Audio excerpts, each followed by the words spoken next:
There is no circumstance under which you can justify taking innocent civilians and medical staff out of a hospital, tie their hands behind their back, and execute them. There is no doubt that it's an Anglo-Saxon driven affair, is it?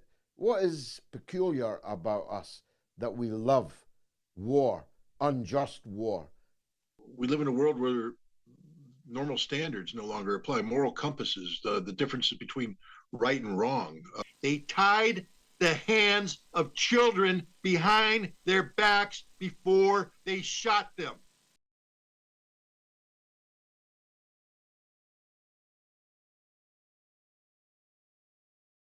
We're seeing that the United Kingdom, the United States, and all of these European democracies that proclaim to be the epitome of, moral certitude stand for nothing. We are actually the opposite of what we proclaim. We have become uh, the living manifestation of evil on this earth. And lastly, Rafah, the bombardment has continued day and night from the air, but Israel has now moved tanks and bulldozers and have constructed tents for people that presumably will soon be fleeing from Rafah under savage bombardment. Are you expecting actually a ground invasion of Rafah, and what would that look like? We just spoke about deterrence, and the key thing to deterrence is when you have effective deterrence when the side that you're dealing with understands that an action they take will generate a reaction that far outweighs the benefit they get from the action. Um, the United States, Egypt, Jordan, and other regional nations have told the Israelis that they will not tolerate an offensive in Rafah, that there will be consequences. But they don't have deterrent superiority over the Israelis. The Israelis are not afraid of them. The Israelis aren't intimidated by the potential response because they don't believe these nations have what it takes to do what Iran did: strike Israel, hold Israel accountable. And until Israel is convinced that if they move on Rafah, that the consequences will be overwhelmingly disastrous for them, they're going to move on Rafah.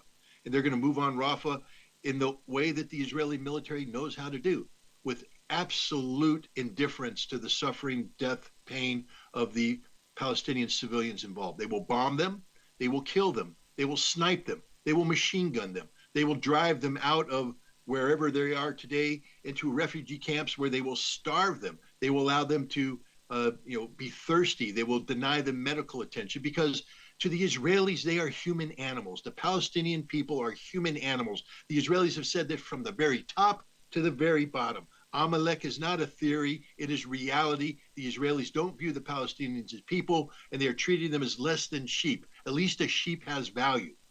To the Israelis, these Palestinians, they have no value. Their life is nothing. We saw that. They tied the hands of children behind their backs before they shot them. These aren't humans, the Israelis. They've become something different.